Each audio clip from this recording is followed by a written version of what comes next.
en toda la población sana del mundo, muy pocos suelen desarrollar la patología. Y por otro lado, pues aquellos que presentan los anticuerpos antifosfolípidos, únicamente el título alto lo van a empezar a aumentar el riesgo de desarrollar la enfermedad conforme avanza la edad de los 20 años, ya que por lo general la edad de presentación de esta patología es de entre los 20 y 40 años. Y bueno, tanto así les comentaba yo que no conocemos pocos datos o que tan poco está presente esta enfermedad, que únicamente tenemos por lo general un índice de 5 casos nuevos por cada 100,000 habitantes en un año. Y por lo general pues tiene esa predisposición a presentarse en el género femenino. Y bueno, nuestra guía de práctica clínica nos dice exactamente esta misma situación, que va a estar presente mayormente en la población femenina, y además nos va a dar un dato que denomina el tipo de clasificación que nosotros le vamos a dar a la enfermedad, ya sea de una manera primaria, cuando no está asociado a alguna otra patología, y secundaria, cuando nuestro paciente ya cuente con una enfermedad subyacente de carácter autoinmune. Por lo general, las principales a las cuales se asocian es el lupus eritematoso sistémico, ya que al menos el 40 al 60% de nuestros pacientes que presentan esta enfermedad tienen la posibilidad de desarrollar esta otra patología. Además, pues bueno, aquí yo les colocaba dentro de la presentación otras enfermedades, las cuales también están altamente relacionadas, como son el síndrome de Sjögren, la hipertensión pulmonar tromboembólica, pacientes con VIH y pacientes con púrpura trombocitopenia idiopática. Al menos estos son los tipos de enfermedades que más están presentes en nuestro país. Ok. Y después de esa parte también tendríamos que estar platicando acerca de la etiología.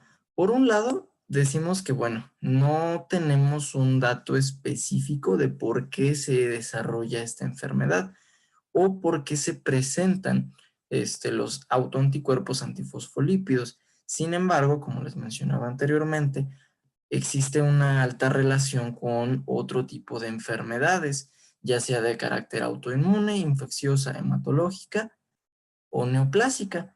E inclusive también se ha reportado que existe una cierta situación donde se asocia el uso de cierto tipo de fármacos o sustancias tóxicas, que esto va a desarrollar que se exacerbe la situación de los títulos altos de los anticuerpos. En este caso, medicamentos como la clorpromacina, clozapina, inclusive otras, bueno, fenotiacinas.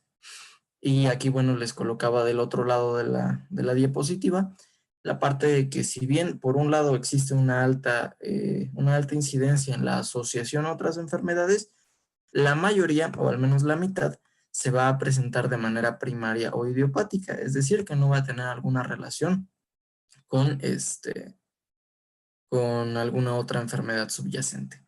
Nuevamente, repetirles la parte de la alta asociación hacia la enfermedad del lupus eritematoso sistémico, síndromes similares al lupus y enfermedades autoinmunes o reumatológicas como son síndrome de Sjögren, artritis reumatoide, esclerosis y la situación que les mencionaba de fármacos. Una vez que nosotros ya hablamos de esta parte, pues tendríamos que empezar a desarrollar la fisiopatogenia de nuestra enfermedad. No me voy a meter muy específico dentro de la misma, ya que realmente esta enfermedad tiene una alta asociación ¿cómo se dice? De consecuencias a muchos niveles dentro de nuestro paciente. Y pues bueno, dentro de esas nosotros tendríamos que rescatar la parte más importante para nuestro curso actual. Y bueno, dentro de la fisiopatogenia, ahora sí entrándonos en tema, dice que se ha propuesto una serie de mecanismos que van a incluir la acción de anticuerpos antifosfolípidos con diferentes dianas patogénicas, como lo son las células endoteliales, por un lado, que van a inhibir la producción de prostaciclina e inducir la expresión de moléculas de adhesión, citocinas inflamatorias como la endotelina 1, el factor tisular, entre otras. Las plaquetas, como segundo elemento al cual se va a afectar, ya que van a ser inducidas a activarse y a generar un proceso de agregación. Se va a inhibir los procesos de fibrinólisis, aumentando precisamente más la función de las plaquetas, y también van a haber otros inhibidores de la coagulación, como es el sistema trombina, trombomodulina, proteína C y demás. La proteína que habíamos mencionado hace rato, que es la beta 2 glucoproteína 1, que es un cofactor que va a estar unido a la cardiolipidina y que va a constituir pues precisamente la zona a la cual van a atacar nuestros autoanticuerpos. Otros cofactores como la protrombina, los factores 11, 12, enzimas como las LDL oxidasas, otro papel que va a estar muy importante, que son todos los complejos de las oxidasas, la beta 2 y los autoanticuerpos, que va a ser fagocitado por los macrófagos, y al haber precisamente el consumo de estos complejos, van a impedir más el movimiento de nuestros macrófagos y favorecer una vez más el estado trombótico. Y bueno, en nuestros pacientes que precisamente son más afectados, que son pacientes de mujeres embarazadas, el papel importante de la placenta, donde autoanticuerpos van a competir contra la anexina 5, que es una proteína anticoagulante, y que pues gracias a los autoanticuerpos que también van a encargarse de inhibir la acción de la anexina, pues seguimos con el papel de la coagulación. Y bueno, a lo mejor yo los envolví bastante dentro de esta descripción que les mencionaba, pero es relativamente sencillo una vez que nosotros nos vamos a una parte un poco más gráfica. En este caso, por ejemplo, tenemos este esquema donde, bueno, nuestro proceso inicial de la patogenia va a ser que van a existir los anticuerpos antifosfolípidos producidos por nuestras células B o linfocitos B. Y todos estos van a llegar a atacar precisamente estos fosfolípidos, como lo son lo que les mencionaba, el complejo. Bueno, aquí no puedo hacer anotaciones. Creo que sí, dame un segundo.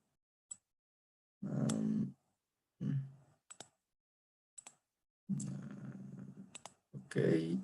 Bueno, ok. El complejo que se va a dar precisamente entre lo que es la cardiolipidina y la proteína beta 2 glucoproteína, que va a estar precisamente unido a las células endoteliales, que es en esta parte.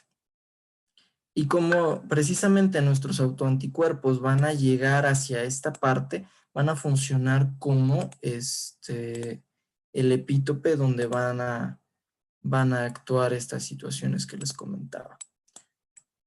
Después, bueno, una vez que se están presentando nuestros autoanticuerpos, también va a haber a su vez un proceso paradójico donde se va a generar precisamente la activación de células inflamatorias y endoteliales, y se va a activar el proceso de la netosis, la cual es muy similar precisamente a lo que nosotros conocemos como un mecanismo apoptótico. Sin embargo, esta va a estar mediada por células neutrofílicas principalmente. Y por otro lado, pues también va a estar la promoción de la coagulación, donde, como habíamos mencionado, la activación de las plaquetas va a estar favoreciendo que se formen coágulos dentro de los vasos sanguíneos. Y por otro lado, pues la interferencia que va a existir entre los trofoblastos y las células de la decidua.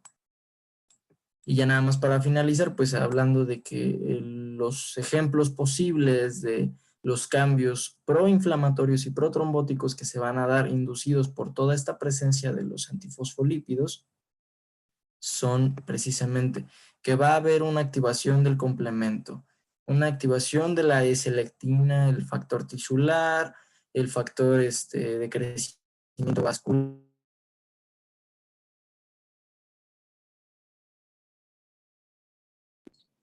Se le fue el audio. Sí, ok. Sí, sí, ya me escuchan otra vez. Sí, ya te escuchas. Ok, ¿en qué parte me quedé?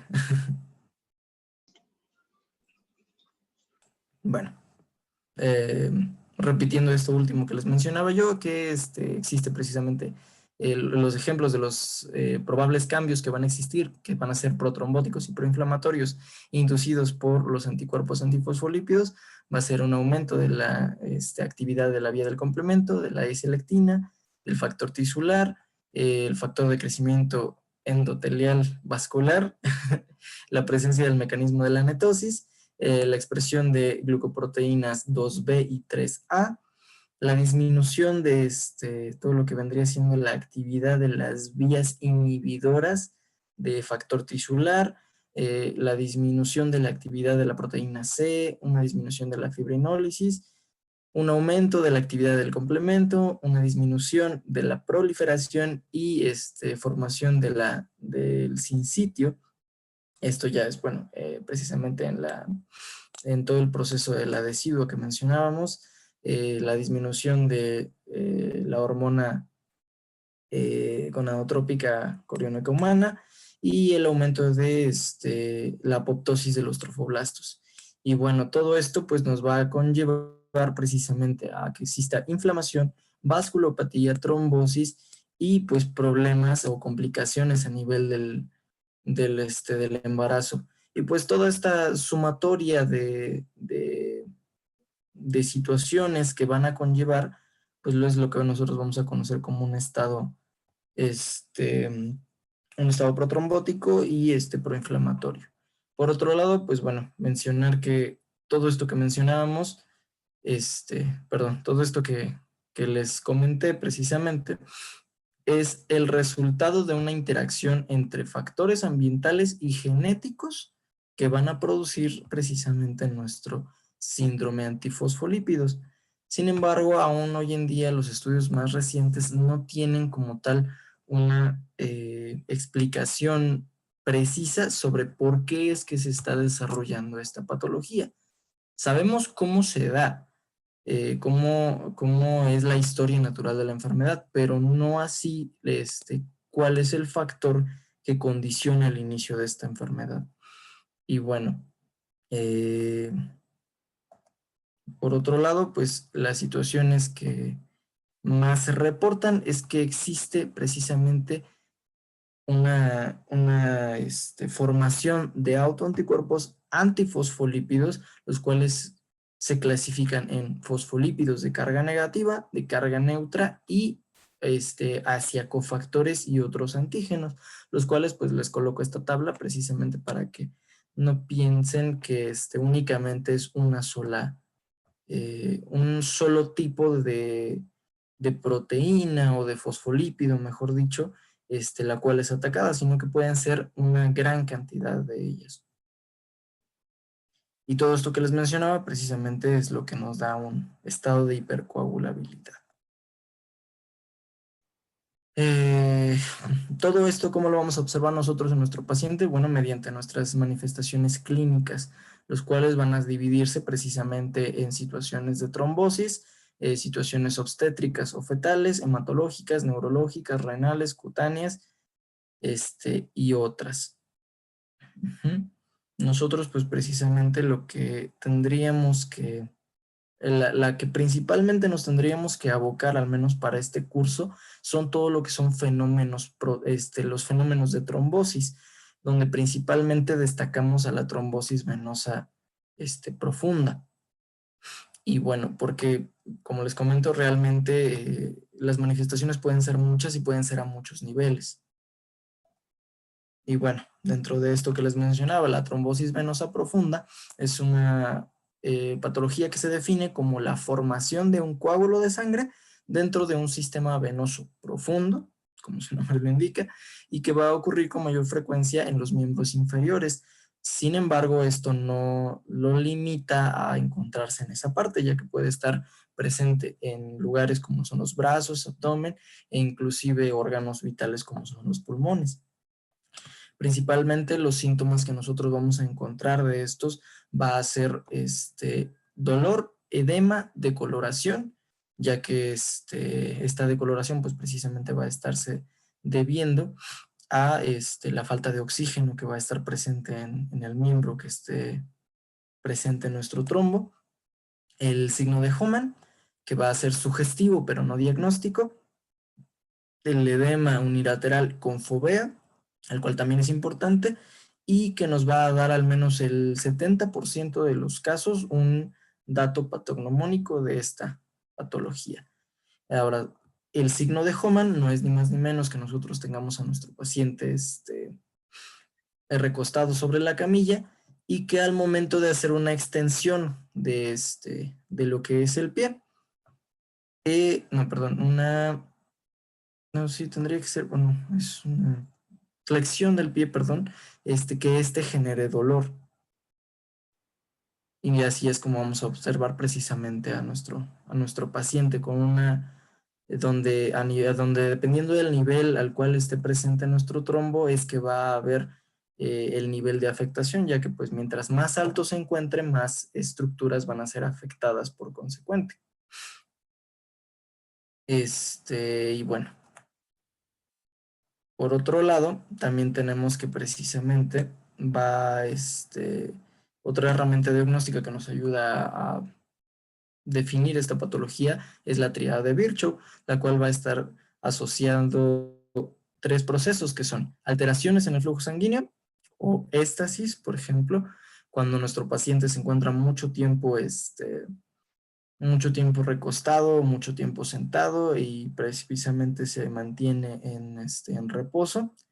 Lesiones endoteliales vasculares, ya sea por un trauma directo o indirecto sobre la pared endotelial, como por ejemplo en algún golpe, y pues esto va a exponer precisamente al colágeno e inducir una trombosis. Y la alteración en los componentes de la sangre, donde precisamente la principal causa es un estado de hipercoagulabilidad, por ejemplo, en nuestra patología del síndrome antifosfolípidos. Y bueno, regresando al tema principal, que es precisamente nuestro síndrome, tendríamos que nosotros aprender a cómo hacer el diagnóstico. Nuestro diagnóstico, según nuestra guía de práctica clínica, se va a establecer mediante la presencia de mínimo un criterio clínico más un criterio de laboratorio. ¿Cuáles son nuestros criterios clínicos? Precisamente estados de trombosis vascular, donde vamos a encontrar uno o más episodios clínicos de trombosis arterial, venosa o de vasos pequeños, y esto pues que pueda ser evidenciado, ¿no? Las complicaciones del embarazo, por eso también sería importante precisamente en nuestro apartado de la historia clínica hacer un gran hincapié en cuanto a nuestra historia, en cuanto a nuestro apartado ginecológico, perdón. Y por otro lado, los criterios de laboratorio, donde pueden ser la presencia de los anticuerpos anticardiolipina o anticoagulante lúpico, los cuales son como principalmente los que en mayor medida se nos va a dar la herramienta diagnóstica. ¿Qué sucede si es que yo no encuentro de manera inicial los anticuerpos anticardiolipina o anticoagulante lúpico? Bueno, es importante que nosotros, si tenemos esa sospecha, que nosotros hiciéramos una prueba nuevamente en un lapso de tiempo no mayor a 12 semanas, según la guía de práctica clínica, puesto que a lo mejor de manera inicial no se presenta, pero conforme avanza la enfermedad sí pueden presentarse y de nuevo también nos van a ayudar para observar qué tanto está avanzando nuestra patología. Criterios de exclusión que nos van a decir, ¿sabes qué? No es esta enfermedad. Según nuestro doctor Piet, dice que una vez que nosotros realizamos el diagnóstico de síndrome antifosfolípidos, para que realicemos nuestro diagnóstico, perdón, de síndrome antifosfolípidos primario, tendríamos nosotros que estas herramientas que nos van a ayudar para descartar de manera completa la presencia de este síndrome, ya sea un rash de tipo malar en vespertilio, lesiones cutáneas discoides, ulceraciones orales, faringias o nasales, excepto cuando están presentes en el tabique nasal, una artritis franca, pleuritis en ausencia de embolismo, pericarditis en ausencia de un infarto al miocardio, proteinuria persistente mayor a 0.5 gramos al día, y esto pues debido a glomerulonefritis, linfopenia mayor a pero que se encuentre mayor a 1000 entre el milímetro cúbico. Esto pues precisamente son pruebas de laboratorio. Anticuerpos anti-DNA nativo, anti-DNA. Les coloqué en un color rojo precisamente en esta primera parte. Déjenme aquí colocar el lápiz en estas partes, porque precisamente, si se acuerdan, lo que estamos presentando en nuestro paciente es un estado de hipercoagulabilidad. Precisamente si nosotros vemos que no existe la presencia de un émbolo o no existe algún factor que esté precisamente dándonos a la idea de que haya existido un bloqueo de alguna rama cardíaca, pues sería un criterio de exclusión, precisamente porque pues las patologías que están aquí presentándose precisamente nos hablan de un estado, pues ahora sí que diferente al que nosotros estamos queriendo evidenciar, donde precisamente va a haber una alta presencia de coágulos, émbolos o trombos dentro del organismo. Déjenme quitar esta cosa. Ok. En nuestra guía de práctica clínica, nuevamente, donde nos presenta este algoritmo, donde Se precisamente... fue tu audio. ¿Así? Ok, lo vuelvo a repetir. Llegamos a esta parte precisamente del manejo del paciente, mediante nuestra guía de práctica clínica que nos presenta este algoritmo, que para que nosotros nuevamente diagnostiquemos o llevemos el control de nuestro paciente que tenemos la sospecha del síndrome de anticuerpos antifosfolípidos, una vez que nosotros los evidenciemos mediante el laboratorio, pues precisamente vamos a guiarnos en base a si es que el título se va a encontrar bajo o moderado a alto, y pues realizar nuestras pruebas pertinentes para llevar su seguimiento. Como les mencionaba, si es que el título estaba bajo o nulo, pues repetiríamos la prueba en 12 semanas. Si es que vuelve a salir un título positivo, pues le daríamos el seguimiento para identificar otros factores de riesgo de trombosis, y tendríamos que evaluar precisamente la presencia de, bueno, la intervención de nuestra parte, ya sea mandando medicamentos anticoagulantes o antiplaquetarios. Y por otro lado, pues si es que nuestro título se encuentra de moderado a alto, pues evaluar nuevamente el riesgo de situaciones que pudieran alterar la función cardiovascular, y repetir nuevamente la prueba en 12 semanas. Si es que vuelven a salir positivos, pues bueno, administraríamos ya como tal un tratamiento, por ejemplo, con aspirina de 75 a 150 miligramos, y en caso de que no se vuelvan a encontrar positivos en ninguna de las dos situaciones nuestros anticuerpos, pues evitaríamos en medida de lo posible la intervención farmacológica. Nuevamente lo mismo que les repito, ante que nosotros detectáramos de manera casual, por así llamarlo, la presencia de los autoanticuerpos en sujetos, digo, de los autoanticuerpos antifosfolípidos, aquellos que no han presentado precisamente fenómenos trombóticos, pues el tratamiento como tal no está indicado, sino esperar a ver cómo evoluciona nuestro paciente. Y si es que nuestros individuos asintomáticos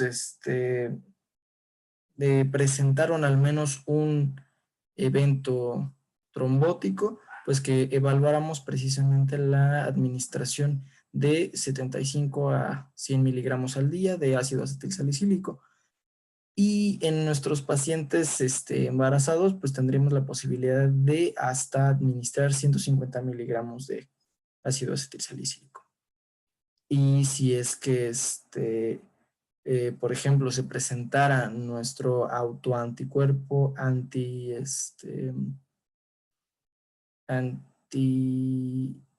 ay, no me acuerdo la primera parte, pero es el lúpico. Si es que se presenta positivo, los autoanticuerpos también se encuentran positivos en títulos medios a altos, o si es que están presentes los anticuerpos anti-beta 2 glucoproteína 1, Es también son criterios de administración de nuestro ácido acetilsalicílico. En aquellos pacientes que hayan presentado precisamente lo que es el trombosis venosa o eventos similares, pues está recomendado precisamente el manejo con heparina de bajo peso molecular, al menos de manera inicial, y también en conjunto con la warfarina, al menos durante 5 días. ¿Esto por qué? Porque las dosis de warfarina, primero que nada, no es un medicamento que actúe de manera inmediata, sino que se ha visto que la mayor efectividad de suele presentarse hasta después de 3 días administrado el medicamento. Y pues precisamente una vez que nosotros empezamos a ver cómo es que está reaccionando nuestro paciente ante este medicamento, tendríamos que adecuarlo precisamente a su respuesta. Y más que nada está recomendado para pacientes de riesgo, como lo son, bueno, inicialmente tenemos que manejarlo a bajas dosis en pacientes de riesgo, que son aquellos mayores de 75 años, en condiciones de desnutrición, insuficiencia hepática o alteraciones tiroideas. Nuevamente, pues sería importante que nosotros conociéramos de manera inicial cómo tendríamos que manejar las complicaciones trombóticas en un paciente con síndrome antifosfolípidos.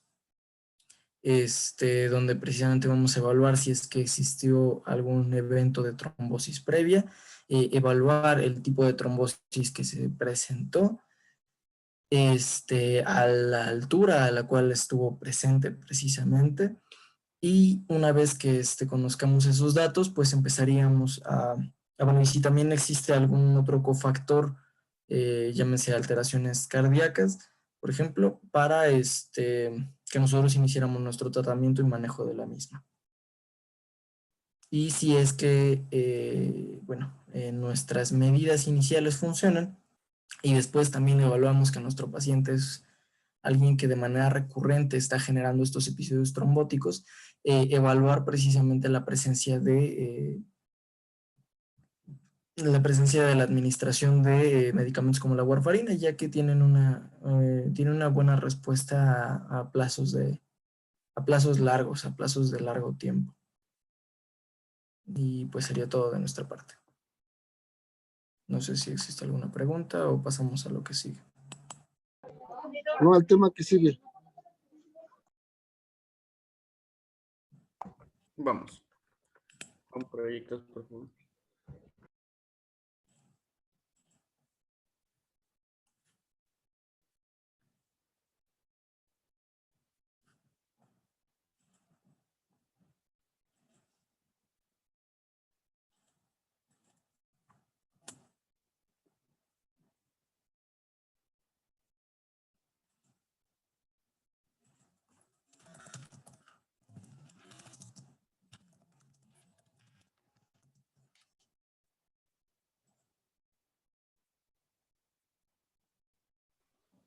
¿Sí alcanzan a ver? Sí. Sí, ya está proyectando. Vale, vale.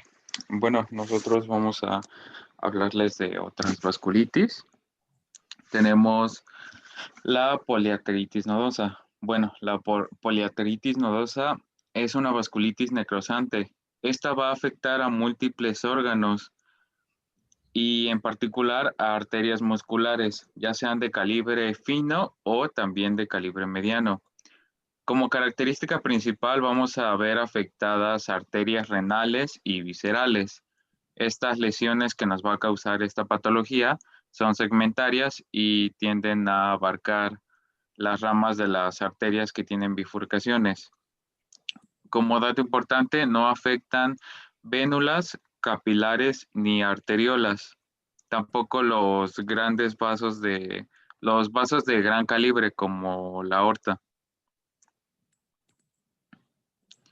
Esta enfermedad, en su fase aguda, vamos a poder encontrar abundantes neutrófilos polimorfonucleares infiltrando las paredes de las capas de las paredes vasculares.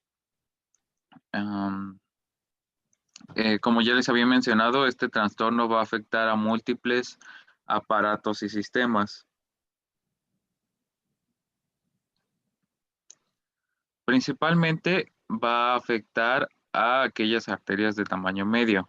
Les había dicho que de tamaño fino y mediano, pero más que nada las de tamaño medio. Su etiología es desconocida, por eso no se las menciono. Aunque en la literatura marca que puede aparecer como consecuencia de infecciones víricas, principalmente por el virus de la hepatitis B. También se encuentran muchas otras, más adelante se las menciono. Bueno, aquí les pongo un cuadro con las manifestaciones clínicas de las que depende la afectación bueno, dependiendo de cada región a la que esté afectando esta enfermedad. Por ejemplo, en riñones puede causar insuficiencia renal, hipertensión, en tubo digestivo, dolor abdominal, náuseas, vómito, hemorragia, infarto intestinal, perforaciones. En piel, erupción, púrpura, nódulos, infartos cutáneos. En el corazón, insuficiencia congestiva, infarto a miocardio, etc. Y como manifestaciones clínicas principales vamos a tener lo que es fiebre, pérdida de peso, dolores musculoesqueléticos, neuropatía periférica, alteraciones gastrointestinales y lesiones cutáneas. No es muy como que sirva de mucha ayuda saber las manifestaciones clínicas en cuanto, por ejemplo, la de fiebre, porque la fiebre no es muy característica de esta. Ya saben que la fiebre es un mecanismo. Y como diagnóstico, vamos a realizar una biopsia de los órganos afectados. En caso de que no se puedan acceder a ellos fácilmente, se demuestra a través de una arteriografía. Vamos a ver si están o no los vasos afectados. Esta va a ser con medio de contraste y dirigida por catéter. Bueno, el Colegio Americano de Reumatología menciona unos criterios para la clasificación de esta poliarteritis nodosa. Menciona que hay una pérdida de peso mayor a 4 kilogramos. Esto es desde el inicio de la enfermedad, pero no se debe a la dieta u otros factores, sino a eso. También hay un líbedo reticularis, que es un patrón reticular moteado en la piel de las extremidades y el tronco. Va a haber dolor o hipersensibilidad testicular, ya sea secundaria o no a una infección, a un traumatismo o a otras causas. Vamos a tener mialgias, debilidad o aumento de sensibilidad en extremidades inferiores. También tenemos mononeuropatía o polineuropatía. Menciona también que hay un aumento de la tensión arterial diastólica. Los niveles de nitrógeno ureico o creatinina también se encuentran alterados. Va a haber la presencia del virus de la hepatitis B. La arteriografía alterada, como ya les había mencionado, se notan los vasos con alteración y puede causar aneurismas u oclusión de estos vasos.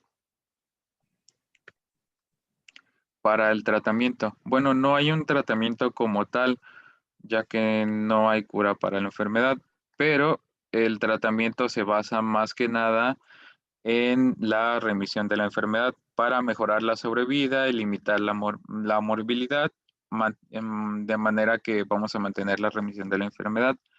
Como tratamiento inicial se dan corticosteroides. Se considera añadir también ciclofosfamida.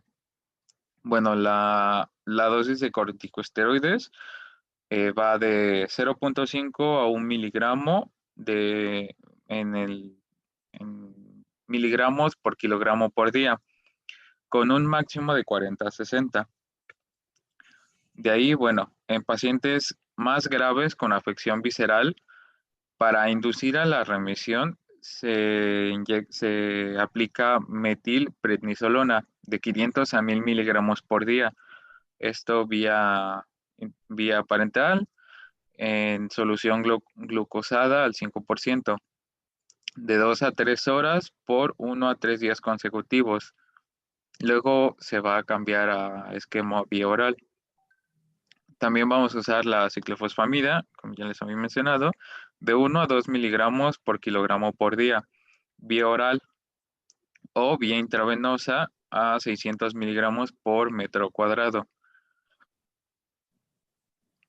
Y en pacientes con hepatitis B, estos pacientes deben ser tratados con antivirales y plasmaféresis para remover los complejos inmunes. Otras opciones de tratamiento nos van a incluir rituximab y antiinterferona alfa. Esto solo va a ser en caso de que haya una falla terapéutica de los tratamientos anteriores o porque se encuentra ya con toxicidad por un exceso por la ciclofosfamida. Y bueno, como ya les había mencionado, no hay como un tratamiento como tal y el pronóstico por lo regular es insatisfactorio. Y ahora la polimialgia reumática. Esta enfermedad es inflamatoria, es crónica y es común en pacientes geriátricos mayores de 50 años. Principalmente, bueno, aproximadamente entre más viejos, pues más pueden presentar esta enfermedad. La prevalencia mencionaba que era como a los 73 años y se estima que hay casos de 700 por cada 100,000 habitantes, pero mayores de 50 años, claro.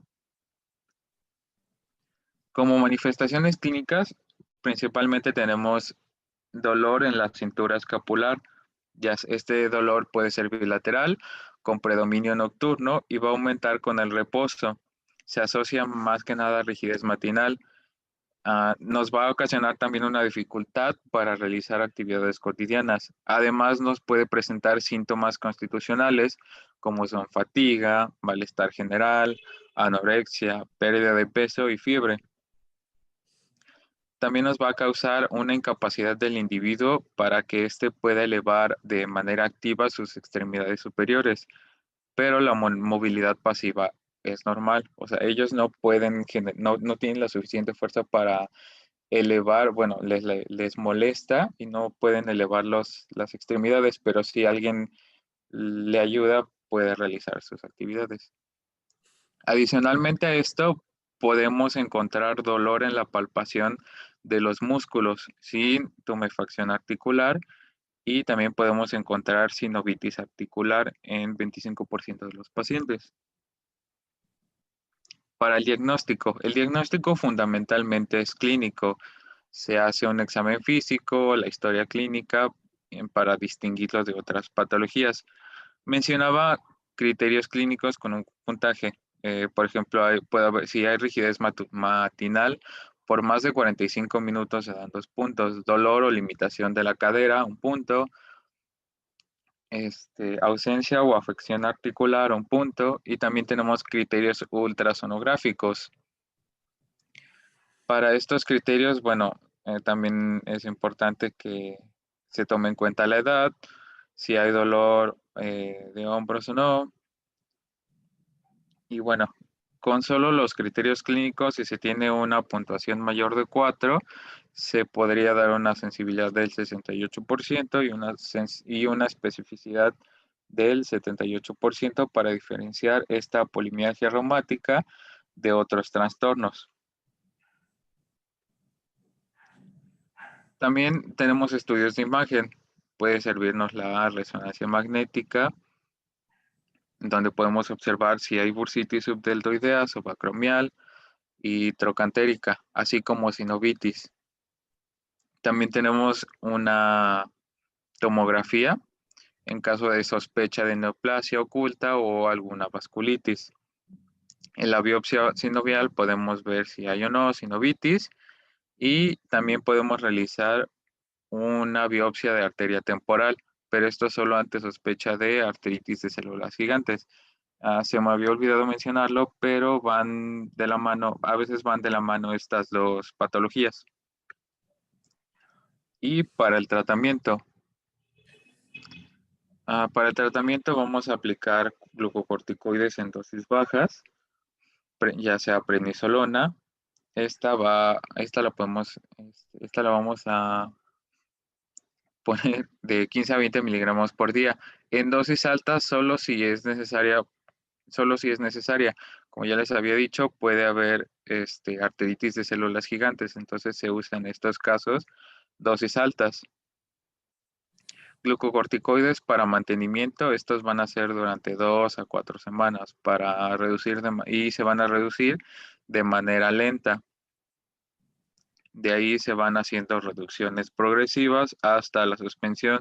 A veces hay regresión de la enfermedad, entonces se vuelve a aplicar el mismo. Bueno, es importante considerar que el uso crónico de corticosteroides puede aumentarnos el riesgo de osteoporosis. Entonces aquí, bueno, como la mayoría de nuestros pacientes son adultos mayores, la mayoría generan esta patología, osteoporosis. Y también por eso mismo se da como tratamiento profiláctico para la pérdida de masa ósea, calcio y vitamina D.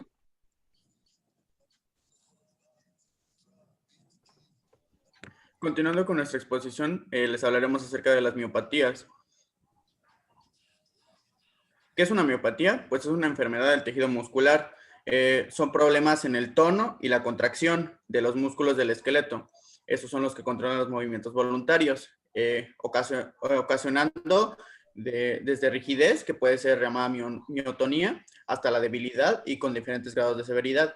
En esta ocasión les vamos a exponer lo que son las congénitas inflamatorias de placa neuromotora metabólicas y más frecuentes de cada grupo. Es como que las más representativas para no extendernos tanto. La que sigue, por favor. Dentro de las miopatías inflamatorias, ¿cuáles tenemos? Ya revisamos ayer una, hoy vamos a revisar otra. La dermatomiositosis, está en la guía de práctica clínica, es inflamatorio autoinmune, es de etiología desconocida, pero se han encontrado, como ya lo mencionó mi compañero, ciertos rasgos característicos dentro del ambiente y diferentes agentes patógenos o etiológicos, pero regularmente pues no hay como definido algo de que, digamos, es por esto, ¿no? Encontramos que aquí nos habla acerca de esta que es la juvenil. Esta puede ser juvenil o tiene una presentación más tardía, que ya es en los adultos, que puede ser después de los 15 años y preferentemente entre los 45 y 54 años de edad.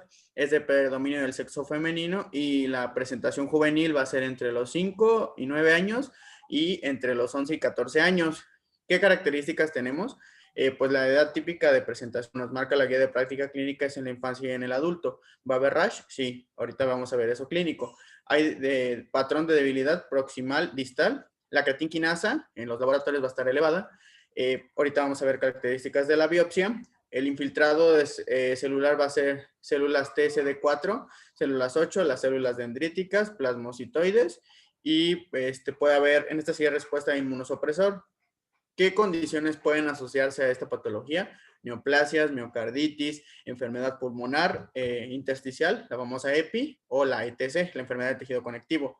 En ocasiones también vasculitis, pero eso preferentemente pues es en etapa juvenil. La que sigue, por favor.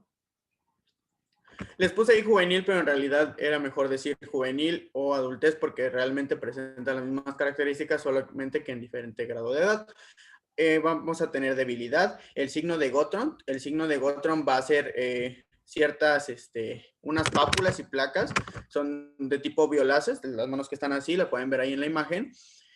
Puede haber descamación leve o descamación de tipo psoriasiforme, la llaman la literatura. Esto regularmente pues es en las articulaciones metacarpofalángicas y en las articulaciones interfalángicas. No quiere decir que nada más ahí se presenten. Pueden también estar en las rodillas, en los codos o en cualquier otra articulación. pueden en ocasiones confundirse en la clínica con un lupus eritematoso, pero hay que tener esto bien claro. Hay que analizarlas muy bien y hay que revisarlas por este tipo de característica que presenta. ¿Qué otra cosa vamos a tener? Puede haber artritis, hay presencia de fiebre, lo cual no es un signo o un síntoma, más bien algo que nos determine como tal. Hay disfagia, disfonía, úlceras. También podemos encontrar ¿Sí me escuchan? Sí, David. Ah, ok.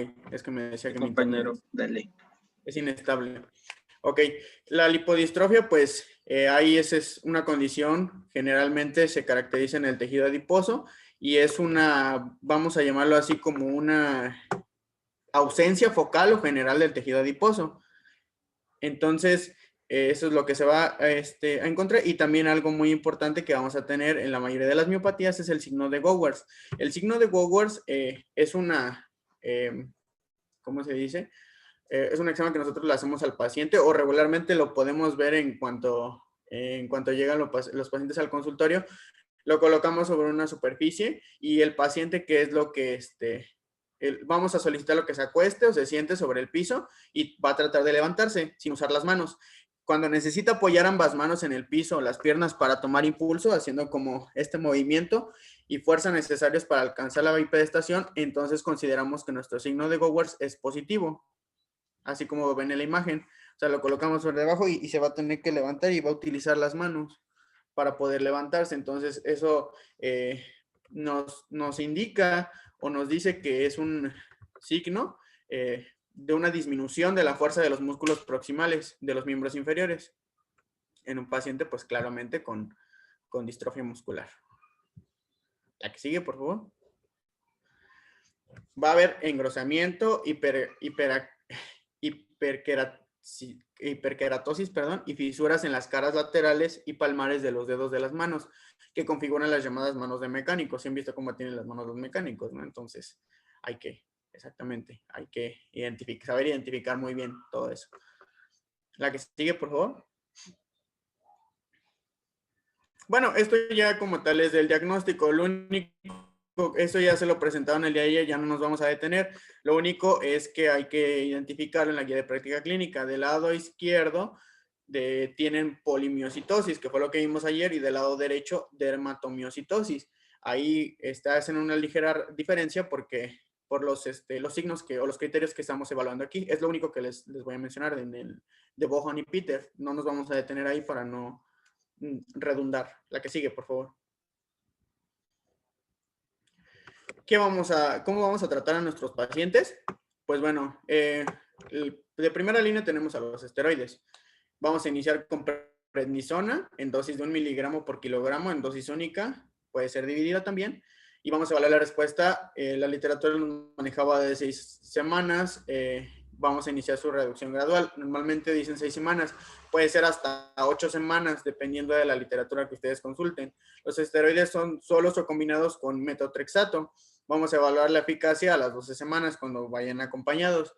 Vamos a agregar metilprednisolona intravenosa, dosis de 30 miligramos por kilogramo dosis, en un máximo de 1 gramo diario durante 3 días. Repitiéndolo, debe de ser cada 4 semanas, pero la literatura lo maneja como 3 a 4. Inmunosupresores, el metotrexato, ya les dije, de 15 a 20 miligramos por semana. Azathioprina, de 2 a 3 miligramos por kilogramo al día. Ciclosporina A, de 2 a 5 miligramos por kilogramo al día. Y micofenolato de hemofetilo. La que sigue, por favor. Ahora, esto también está en la misma guía de práctica clínica, que tiene como 90 y tantas hojas. También la encontramos, pero no viene como tal muy bien definido, por lo que me tuve que recurrir a otro tipo de literatura, que obviamente pues es factible para nosotros, ¿no? Pero bueno, ¿qué nos dice? La etiología pues es esporádica por naturaleza, eso es lo que nos maneja la guía de práctica clínica. De 3 veces más frecuente en el hombre que en la mujer, es más común en caucásicos en relación a la raza negra y afecta con mayor probabilidad a la persona mayor de 50 años de edad. En este caso que vamos a tener, esta va a ser la presentación únicamente en el adulto, lo maneja, no hay rash, no hay, el patrón de debilidad de esta va a ser en los flexores de los dedos y extensores de las rodillas. La creatinquinasa, a diferencia de la otra, en este caso va a estar normal o levemente elevado, menor a 10 veces de lo normal. En biopsia muscular, eso me faltó en lo que es el diagnóstico.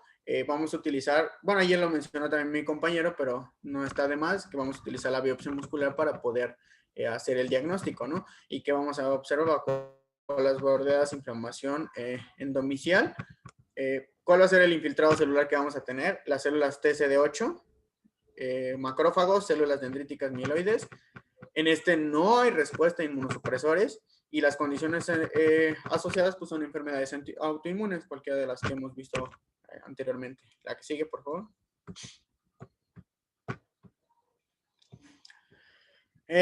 ¿Cuál va a ser la presentación clínica? Inflamación en el endomicio, puede haber necrosis en elevación de la creatinfosfoquinasa, lo cual pues en este artículo, que es de diferente a la guía de práctica clínica, nos dice que sí debe de estar, pero en la guía de práctica clínica de nosotros nos dice que no, que nada más, o sea, no es como tal que tenga que estar elevado, simplemente puede haber una ligera elevación. La debilidad muscular de gravedad o distribución variable, va a haber caídas frecuentes, incapacidad para manipular o realizar otras actividades manuales y vamos a encontrar a nuestro pacientito con disfagia también. La que sigue. El diagnóstico va a ser la biopsia muscular, como ya les dije, electromiografía.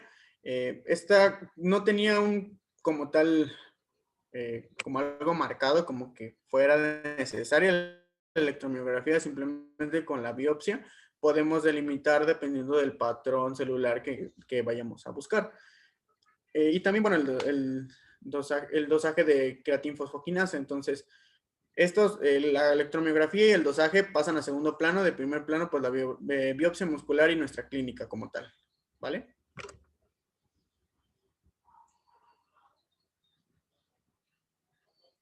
¿Cuál va a ser el tratamiento? En este tenemos un ligero ajuste. Vamos a tener corticoides, aciatropina, metotrexato, ciclosporina, ciclofosfamida, cierto grado de mejoría por un corto tiempo. No se ha dicho que de verdad tengan como cierta eficacia, ¿no? Porque de hecho en la guía de práctica clínica no viene como tal el tratamiento para este tipo de patología. Simplemente nos dice que no exponer al paciente, si no lo recalca muy bien, a un tratamiento inmunosupresor innecesario. Si no lo requiere, pues no lo expongas. También encontramos que puede ser inmunoglobulina intravenosa y, bueno, como ya les dije, esta patología va a ser resistente a las inmunoterapias, lo cual pues complica un poco, ¿no? Pero al final de cuentas tenemos que saber delimitar nuestro tratamiento y a la hora de que nuestro paciente pues va a estar con nosotros. Obviamente pues es un poco complicado, ¿por qué? Porque es necesario, ¿no? Darle un tratamiento como tal, pero bueno, pues hasta ahorita no. La imagen que tienen ahí son hallazgos electromicroscópicos característicos en pacientes con miositis por cuerpos de inclusión, perdón. En la anterior, ¿le puedes regresar, Juanito, por favor? Ajá, exactamente. Muy bien. En esa imagen, del lado izquierdo, vamos a tener en la letra A una inflamación y vacuolas. Se observa la inflamación endomicial con linfocitos que, bueno, aquí nos dice que pueden invadir las fibras musculares no necróticas de aspecto normal. En la B son depósitos intracelulares de amiloide que se pueden identificar con tinción de cristal violeta. En las letras C son fibras citocromoxidasas negativas, indicando disfunción mitocondrial. Y en la D es una marcada expresión de todas las fibras del complejo mayor de histocompatibilidad, clase 1, que es lo que está en verde, que son invadidas por células T o no regularmente. La que sigue, por favor. ¿Qué sigue? Vámonos con las congénitas. Y bueno, continuando con las miopatías congénitas, pues estas van a ser un grupo de enfermedades clínicas y genéticamente heterogéneas. Estas se van a caracterizar porque van a afectar de forma principal lo que es la fibra muscular. Sin embargo, dentro de la fibra muscular van a afectar directamente al aparato contráctil, y a sus componentes que le van a permitir que funcione de forma normal. La mayoría de estas miopatías se van a presentar característicamente con debilidad muscular e hipotonía. Podemos encontrar más signos y síntomas, sin embargo, esto es lo característico en estas miopatías y estos pueden presentarse ya sea desde el nacimiento o durante el primer año de vida. Siguiente, por favor. Dentro del cuadro clínico, pues este es el cuadro clínico general para las miopatías congénitas. Sin embargo, ahorita que les hable de cada una, les voy a dar como especificaciones en cada una. El cuadro clínico puede tener 2 presentaciones. En los pacientes que se va a presentar desde el periodo neonatal, estos van a presentar una afección grave en la que además pueden presentar lo que es agriposis, que es un síndrome que va a producir contractura muscular y limitación articular, principalmente en las extremidades superiores e inferiores, aunque puede afectar también la columna, la mandíbula y todas las articulaciones del cuerpo. Además van a presentar dificultad respiratoria y disfagia. La otra presentación es durante la infancia o en la etapa adulta y en estos pacientes van a ser como los síntomas van a estar presentes, pero van a ser más leves que en el cuadro que se presenta desde la etapa neonatal. Además de esto, los pacientes van a presentar una debilidad ya sea generalizada o que sea más prominente o más notoria en los músculos axiales y en los músculos proximales y faciales. Como podemos ver en estas 3 imágenes que les puse aquí, es la fascia característica en los pacientes. Lo vemos sobre todo en las primeras 2 imágenes superiores y en la imagen inferior podemos ver un grado de debilidad muscular muy grave. La forma en la que va a progresar esta enfermedad puede ser lentamente progresiva o se puede presentar de forma que puede ser relativamente estable, o sea, no va a producir cambios como muy significativos en un periodo corto de tiempo. Además de esto, en los pacientes los niveles de enzimas musculares pueden encontrarse normales o ligeramente elevados y hay una asociación muy importante, sobre todo en estos pacientes que van a presentar de forma frecuente cardiomiopatías y sobre todo compromiso respiratorio. Siguiente, por favor. Con respecto a la clasificación, cada vez se ha hecho más compleja ya que se debe tener en cuenta tanto el genotipo como el fenotipo, el histotipo y el fisiotipo. Entonces, a pesar de que tenemos que tomar en cuenta todo esto, hay una clasificación como base en la cual se toman en cuenta 4 grupos según las características que van a ser predominantes en la biopsia muscular. El grupo 1 o el tipo 1 es el que vemos en la imagen A, que es la miopatía nemalínica, que va a presentar un grupo amplio en el cual vamos a encontrar agregados proteicos. El segundo es el de la imagen B, que es la miopatía centronuclear, donde vamos a encontrar una alteración en la localización del núcleo. La C, que es la miopatía con cores, en la cual vamos a encontrar una alteración en la estructura del patrón interno miofibrilar. Y la del grupo D, o la de la imagen D, que es la miopatía por desproporción congénita del tipo de fibra.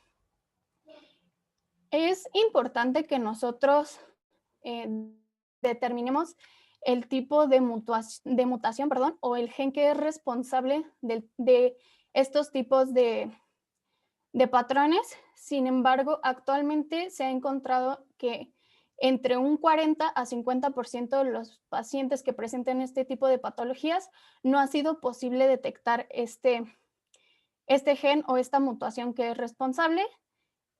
Y bueno, siguiente, porfis. Yéndonos de acuerdo a su nivel de frecuencia, las que son más frecuentes o se presentan en su mayoría son las miopatías centrales y de cuerpos múltiples, que también se les llaman miopatías con cores. Estos son un grupo clínicamente heterogéneo que van a presentar en la biopsia muscular los cores que pues van a ser áreas delimitadas en las que va a existir una reducción muy marcada o incluso una ausencia de la atención de las enzimas oxidativas, que pues obviamente esto solo lo vamos a poder ver en la biopsia. Estas van a ser causadas principalmente por los genes de la selenoproteína 1 y el gen receptor de rianodina 1. Y según la morfología del defecto que vayan a presentar, lo podemos encontrar de dos formas. Lo que son las miopatías con core central o central de core, en las cuales los cores van a ser solamente uno y este se va a localizar en el centro de la fibra muscular. Y el otro patrón es la miopatías con multiminicores, que es la presencia de varios cores, pero que van a tener un tamaño mucho menor y se van a encontrar dispersos en toda la fibra. Siguiente, por favor. Ahora, como les había dicho, principalmente se dan por la mutación en los dos genes. En el caso del gen de la selenoproteína 1, va a presentar un fenotipo que se caracteriza por presentar una miopatía de tipo multiminicor. Vamos a encontrar debilidad cervicoaxial. Vamos a encontrar también que el paciente va a presentar espina rígida con escoliosis. Sin embargo, algo característico en estos pacientes es que a pesar de que sí se presenta una debilidad, ellos van a mantener la capacidad de deambular hasta la edad adulta, aunque vamos a encontrar una asociación muy importante con insuficiencia respiratoria precoz y progresiva, lo cual va a ocasionar que el paciente necesite de una ventilación asistida. Siguiente, por favor. Y bueno, en el caso de la otra mutación, que sería del receptor de Reanodin 1, en este es algo que lo caracteriza es que va a presentar ambas, tanto la central de cores como la de multiminicores. Con respecto a los pacientes que presentan la central de cores, la debilidad va a ser hasta cierto punto leve y no va a ser progresiva. Sin embargo, se va a localizar específicamente en las extremidades. Aunque esto es lo más frecuente con respecto a la central de cores, también en algunos casos se puede presentar, sobre todo cuando la mutación es dominante en este gen, que la central de cores presente una debilidad grave que se va a presentar desde el momento en el que el paciente nace y que además se va a asociar a una discapacidad grave. En el caso de los pacientes que presentan multiminicores, este sobre todo se da en patrones de herencia autosómica recesiva. La debilidad, a diferencia de la de central de cores, va a ser predominantemente axial. Además, vamos a encontrar asociado escoliosis, displasia de caderas, deformidades de la caja torácica y retracciones articulares. Siguiente, por favor. Y bueno, en esta mutación, en el patrón recesivo, además podemos encontrar asociado la oftalmoparesia, que nos puede ayudar un tanto al diagnóstico para distinguir entre cuál sería el gen afectado. Y aunque estos dos genes se han encontrado con mayor frecuencia en este tipo de miopatías de central de cores, puede dar cualquiera de los otros 4 subtipos que les mencioné. Algunos pacientes, además de lo que les mencioné, pueden llegar a presentar susceptibilidad a una hipertermia maligna cuando se emplean algunos anestésicos volátiles y relajantes musculares, por lo cual no se recomienda su uso.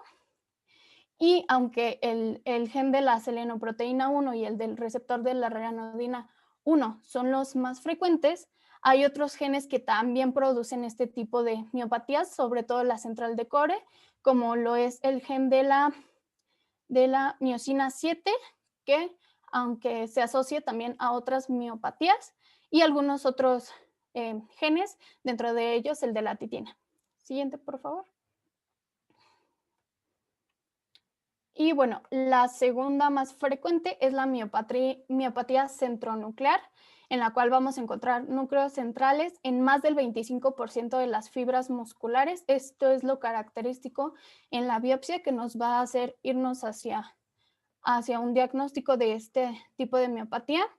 Antes se le conocía como miopatía miotubular. Si ustedes buscan en la mayoría de la bibliografía, todavía lo manejan de esta forma. Y esto era debido a que el patrón histológico tiene mucha similitud con los miotíbulos fetales que se observan durante el desarrollo de músculo en los fetos sanos. Sin embargo, actualmente se dice que este término de miopatía tubular solamente se reserva para los casos que están producidos específicamente por el gen de la miotubularina 1. Y en este tipo de miopatía, los genes implicados va a ser el de la dinamina 2 y el gen del puente integrador 1. Va a ser una miopatía de presentación heterogénea en la cual van a estar presentes desde el periodo neonatal y esta va a perdurar hasta la edad adulta. En esta patología es frecuente que nosotros encontremos oftalmoparesia, que nos va a ayudar a enfocar el diagnóstico hacia esta patología. Siguiente, por favor. Y por último, la otra que es después de esta la más frecuente sería la miopatía nemalínica. En esta lo característico es que encontremos presencia de cuerpos o bastones nemalínicos en la biopsia muscular y lo que les había mencionado anteriormente de los agregados proteicos. Esto solamente vamos a ser capaces de verlo con una tinción específica de Gomori o mediante lo que sería una microscopía electrónica. Su presentación clínica puede ser desde el periodo neonatal e incluso se puede presentar en la edad adulta. Lo característico es la presencia de la debilidad facial y de la musculatura vulvar, lo que puede afectar tanto la deglución como el habla, lo cual nos ayuda a orientar el diagnóstico. Y algo específico en este tipo de miopatía es que se va a clasificar en 3 según la base de inicio, la gravedad de los síntomas y si presentan compromiso respiratorio o no. Estas 3 clasificaciones, la primera es la forma congénita grave, la forma congénita clásica y la forma de presentación en el adulto. Siguiente, por favor.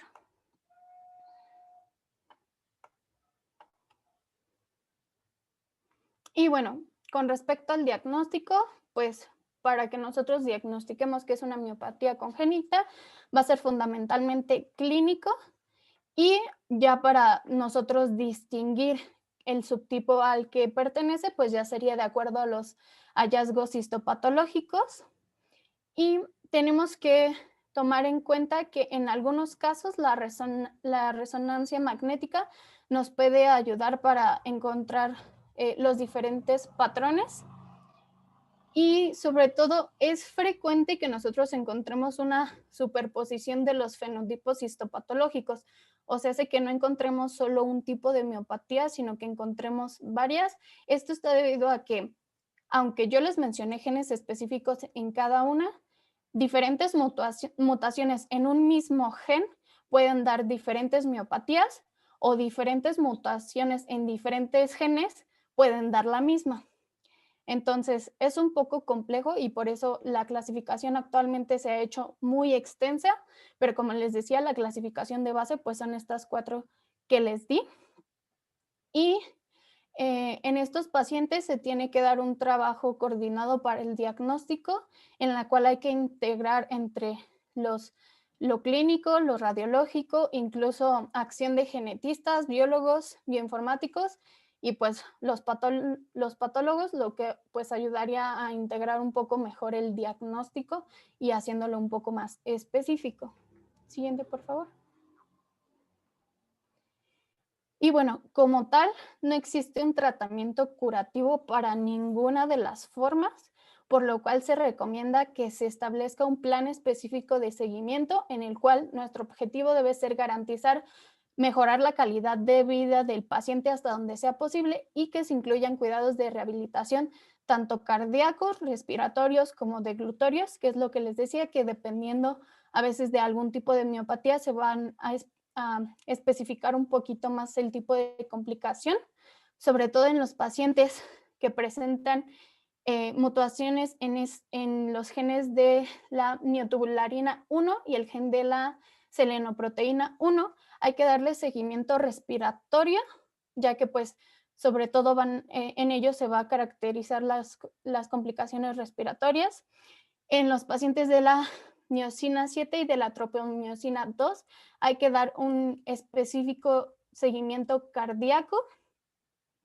Y en aquellos pacientes que durante la espirometría encontremos una capacidad vital menor del 60%, se debe de sospechar de la presencia de una hipoventilación nocturna, a lo que debería de darse tratamiento específico. Y sobre todo en pacientes con mutaciones en el gen de la titina y de la miosina 7, hay que seguir estrechamente en la presencia de alguna miocardiopatía. Siguiente, por favor.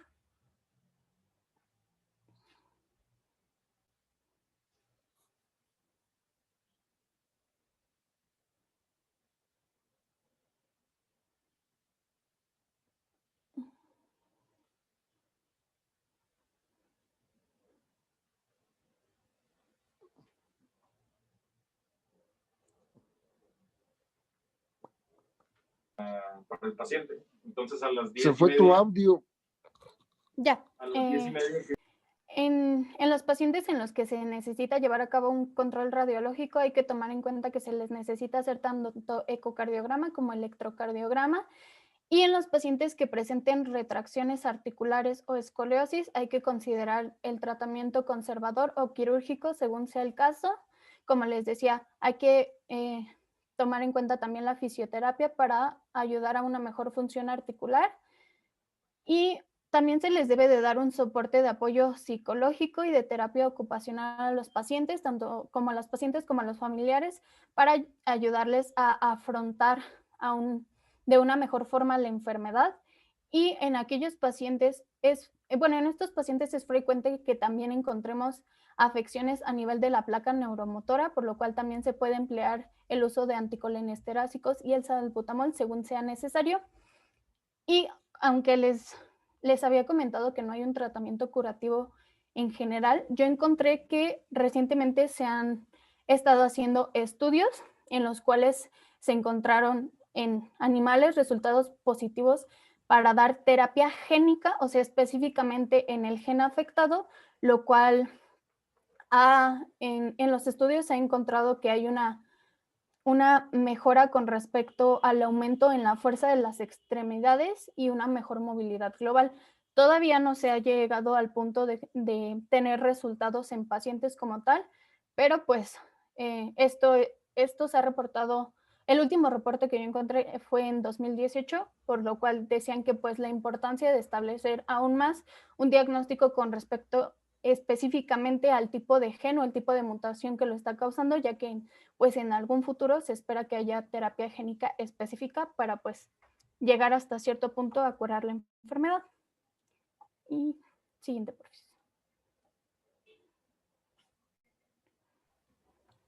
Continuamos con otras que son distrofinopatías. Encontramos primero la distrofia muscular de Duchenne, que ya la hemos revisado anteriormente, pero en otras unidades. Solamente decirles que es una ausencia de la distrofina, ya lo saben, proteína fundamental para el mantenimiento de la fibra muscular, y es grave ligada al cromosoma X. La que sigue, por favor. ¿Cuál va a ser la presentación clínica? La afectación motora. Durante los primeros años de vida va a haber un retraso en la marcha, caídas frecuentes o empieza a caminar de puntitas o vamos a tener el signo de Bowers positivo. Ya el signo de Bowers ya les dije cuál es. La afectación respiratoria va a ser una función ventilatoria deteriorada, tos inefectiva, hipoventilación nocturna. A la afectación cardíaca, estas son las principales, porque hay todavía hay muchísimas. Si ustedes se ponen a investigar, hay muchísimas, pero son como que las más características. En la cardíaca, trastornos de la conducción y miocardiopatía hipertrófica o dilatada. La que sigue, por favor. Afectación osteoarticular, pues vamos a tener que hay contracturas y retracciones en las articulaciones, escoliosis y riesgo de fracturas por caídas. La afectación cognitiva también es un punto muy importante. ¿Por qué? Porque hay problemas dentro del entorno de cómo se relaciona este paciente por la expresión a nivel cerebral de isoformas de la distrofina. La que sigue, por favor. ¿Cuál va a ser el diagnóstico? Principalmente la determinación de creatinquinasa. se eleva de 10 a 100 veces su valor normal desde el momento del nacimiento. Biopsia muscular, el MLPA, que es el Multiplex Ligation Dependent Probable Amplification. Las formas también de presentación de la distrofia muscular, pues ya se los dividí en los problemas como tal característicos de cada uno, pero también lo dividí en otro, que son motores y no motores. En los motores, retraso en la adquisición de la marcha en mayores de 18 meses, caídas frecuentes, ya les dije, marcha de puntillas, marcha con balanceo de caderas, dificultad para correr o levantarse del suelo, deformidades y anomalías posturales de los pies. En los no motores es un retraso global del desarrollo, retraso del lenguaje, trastorno del espectro autista. Vamos a tener enfermedad hepática, elevación de las perdón, de las transaminasas y descubierta en forma accidental ante un proceso interrecurrente. Un fallo de Medro, la mioglobulinuria, va a haber una rabdomiólisis e hipercaliemia tras utilizar anestésicos. Y bueno, eso es ya parte del tratamiento. ¿Cuál va a ser nuestro tratamiento? Corticoides principalmente, la dosis establecida es de 0.75 miligramos por kilogramos al día de prednisona o 0.5 miligramos, 0.9 miligramos de deflazacort. Hay fisioterapia y actividad física para, bueno, obviamente no lo vamos a someter a actividades físicas tan extremas, ¿no? Principalmente aquí va a ser la natación. ¿Por qué? Porque la natación pues es una actividad que permite que estos pacientes puedan llevar a cabo los ejercicios, ¿no? Porque pues como tal, si no tienen ni estabilidad y problemas y recurrentes caídas, pues no los vamos a poner a correr o vete a dar una vuelta, ¿no? Va a haber órtesis y cirugía ortopédica. Vamos a evaluar la capacidad vital forzada constantemente. En las miocardiopatías vamos a dar inhibidores de la enzima convertidora de angiotensina, seguidos de los beta bloqueadores y los diuréticos, principalmente también pues la nutrición y la neuropsicología, porque como dijimos pues es un trastorno también que regularmente dentro de los espacios biopsicosociales pues repercute mucho en el estado de ánimo del paciente por no desempeñar ciertas funciones que son normales en otras personas, ¿no? La que sigue.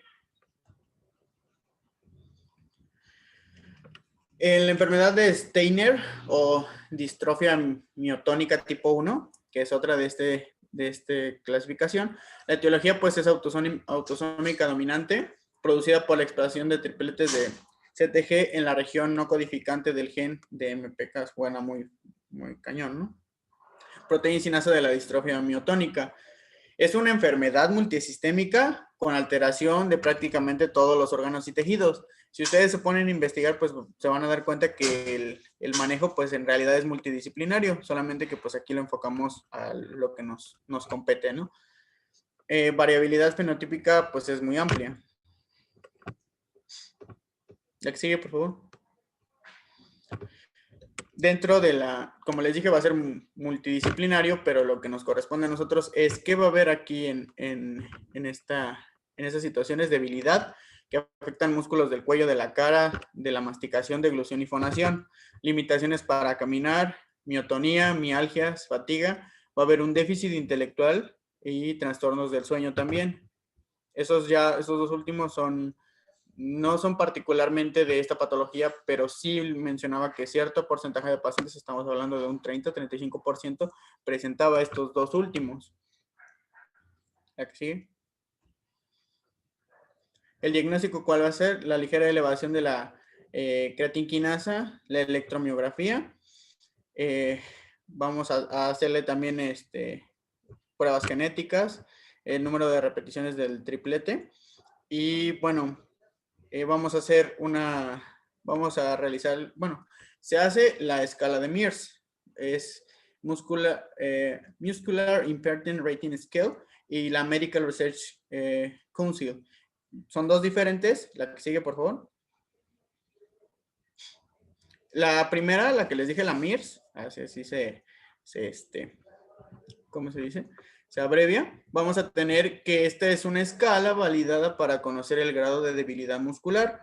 Se evalúan alrededor de, en el artículo que venía, decía que eran 11 músculos, de forma manual con una escala de 1, que es sin debilidad, y 5 si es importante debilidad.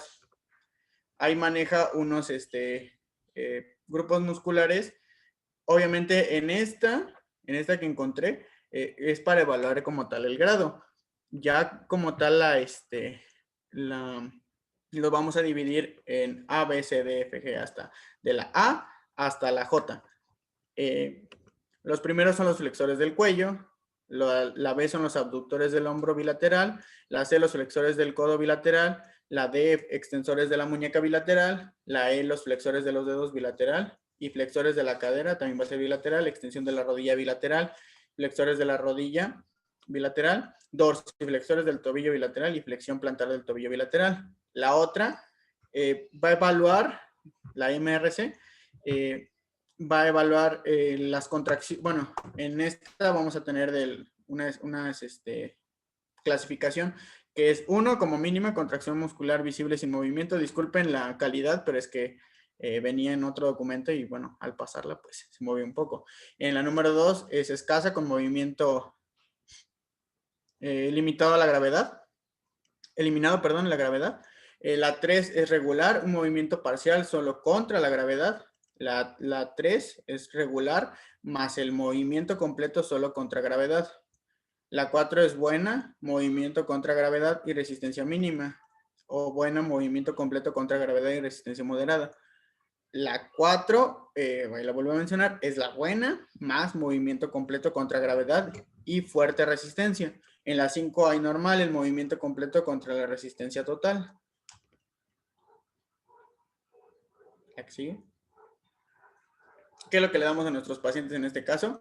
Pues los vamos a mandar con ejercicio aeróbico que ellos toleren, que ellos puedan desempeñar, no actividades forzosas, decía claramente en la literatura, y el entrenamiento de fuerza de intensidad, como ya les dije.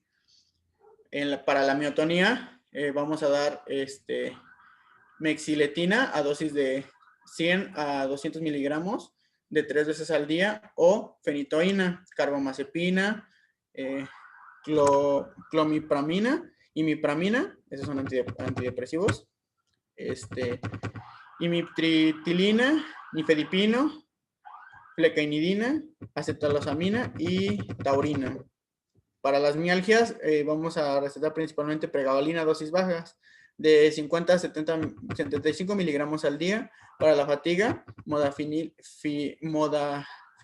200 miligramos al día, y va a ser dependiente de cada afección. Como les digo, para esta patología es un manejo multidisciplinario, entonces yo lo único que les mencioné aquí es en base a lo que estamos viendo nosotros. Si ustedes van a ver que hay afectaciones cardíacas, hay afectaciones cerebrales, hay también, neurológicas, hay pues de todo tipo. Entonces, por si lo llegan a leer, ahí tenemos la bibliografía para que ustedes con más calma vean todo el tipo de afectaciones que hay en estos pacientes. ¿Vale? La que sigue, por favor. Y bueno, pues pasando al siguiente grupo, que son las miopatías de la placa motora. Sí, siguiente, profesor. Tenemos pues a la miastenia gravis, que es un trastorno neuromuscular autoinmune que sobre todo se va a caracterizar clínicamente por la presencia de fatiga y debilidad muscular localizada, o que puede ser generalizada, pero que va a presentar un predominio sobre todo proximal y va a tener un curso fluctuante. La incidencia de esta patología es de 8 a 10 casos por millón de personas y tiene una prevalencia de 150 a 250 casos por millón. Siguiente, porfis. Con respecto a su etiología, pues va a estar dada principalmente por un bloqueo postsináptico de la placa neuromotora, lo cual va a estar dado por los anticuerpos que se van a unir a los receptores de acetilcolina o que se pueden unir a cualquiera de las moléculas que se encuentran en la membrana postsináptica. Esto va a condicionar la presencia de la fatiga y la debilidad muscular, que era lo que les decía que se presenta pues de forma característica. Sin embargo, esto puede estar causado por 3 mecanismos, el cual puede ser por una degradación acelerada de los receptores, por un bloqueo directo de los receptores por los anticuerpos o por un daño secundario en la unión, lo que sería principalmente pues el aplanamiento de los pliegues. Actualmente no se sabe como tal el mecanismo por el cual se da todo este proceso, sin embargo, se cree que está dado por una falta de regulación de la respuesta inmunitaria, lo que puede interferir en que haya una tolerancia, una afección en la tolerancia tanto de los linfocitos B como de los linfocitos T en el timo, lo que ocasionaría una respuesta que va a ser muy intensa contra estos receptores, lo que nos va a dar pues toda esta afección. Siguiente, por favor. Y bueno, con respecto al cuadro clínico, pues lo que les decía que es característico es la debilidad y la fatiga. Sin embargo, tenemos más signos y síntomas que podemos encontrar, sobre todo en lo que es la miastenia gravis, que se presenta con anticuerpos antirreceptores de acetilcolina. Vamos a encontrar dos tipos de patrones, el cual nos los va a dividir en un patrón de inicio temprano en pacientes menores de 50 años y pacientes de inicio tardío, que son aquellos mayores de 50 años. Vamos a encontrar diferentes tipos de miastenia gravis, que ahorita más adelante les voy a dar la clasificación, pero les voy a mencionar el cuadro clínico dependiendo de cada tipo, que es lo que podemos encontrar en ellos. En la miastenia gravis ocular, esta va a abarcar entre un 15 y un 25%. Esta se va a caracterizar por presencia de síntomas que van a afectar sobre todo a los músculos oculares, en los cuales podemos encontrar lo que es la tosis palpebral, la diplopía o la combinación de ambos. En el caso de la tosis, puede ser tanto unilateral como puede ser completa. Perdón, si es unilateral va a ser completa y si es bilateral va a ser asimétrica. Además, en esta podemos encontrar afección en ciertos grupos musculares. Algunos pacientes pueden tener debilidad de la musculatura facial, lo que los va a llevar a una pérdida de la expresión, y pueden presentar además disfagia por una afección a nivel de los músculos craneovulvares y faciales estriados. En los pacientes que presentan afección a nivel de estos grupos musculares, vamos a encontrar regurgitación nasal, fatiga para masticar, fatiga para hablar y la presencia de voz nasal o hipofonía. En los pacientes que presentan debilidad a nivel cervical, esto nos va a afectar principalmente los músculos flexores, lo que puede ocasionar la caída de la cabeza y dolor. En la debilidad a nivel vulvar puede producir dificultad respiratoria que se va a manifestar con disnea o lo que sería la ortopnea, la cual va a ser mucho más frecuente en los pacientes que son adultos mayores o en lo que sería en la de patrón de inicio tardío. Podemos encontrar también debilidad a nivel de las extremidades, lo que puede además estar asociado a un compromiso tanto ocular como vulvar, y esta va a tener un predominio sobre todo proximal. Por lo regular no es reportado por los pacientes, pero nosotros lo podemos encontrar o podemos hacer que se manifieste durante el examen físico empleando unas maniobras que son llamadas maniobras de fatigabilidad, que les voy a explicar un poquito más adelante. Y hay algo característico que se llama mano miasténica, pero esta se va a presentar en aquellos pacientes que presenten una debilidad a nivel distal, y en algunos pacientes puede ser el primer signo o el único signo que estén presentando de esta enfermedad. Y otra cosa característica que podemos encontrar en estos pacientes es la crisis miasténica, la cual se da por una debilidad muscular que puede llegar a ser severa, lo que va a comprometer la musculatura respiratoria y lo que va a hacer que el paciente llegue a requerir ventilación mecánica o incluso una intubación endotraqueal, que es como lo que sería una urgencia con respecto a lo que sería esta patología. Perdón. Siguiente, por favor. Y bueno, se puede clasificar dependiendo del autor o de la bibliografía que consulten. Se puede clasificar en base a la edad, en la cual podemos encontrar la miastenia pediátrica, que a su vez se clasifica en neonatal transitoria, en síndromes miasténicos congénitos y en miastenia gravis juvenil, que sobre todo, pues, obviamente, como lo dice, al ser pediátricas, son todos los pacientes que la presenten antes de los 19 años de edad.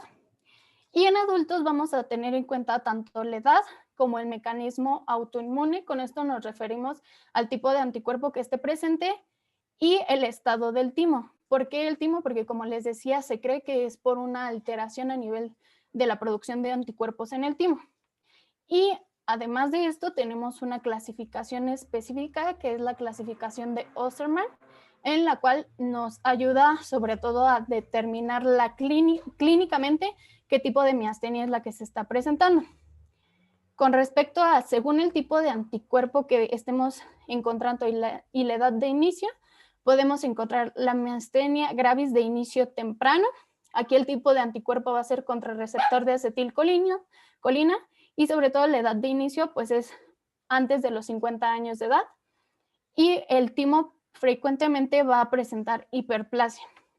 En la de inicio tardío, como les había dicho, es en mayores de 50 años y igual son anticuerpos antirreceptor de acetilcolina. Esto es lo más frecuente, aunque podemos encontrar más tipos de anticuerpos.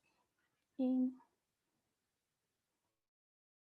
no sé qué pasó con la presentación. Creo que, ay, no sé. Fue en internet, ¿no? ¿no? Porque no. Ah, Creo que, ya no está ajá, Juan. Ahí vamos, esperen. por fin.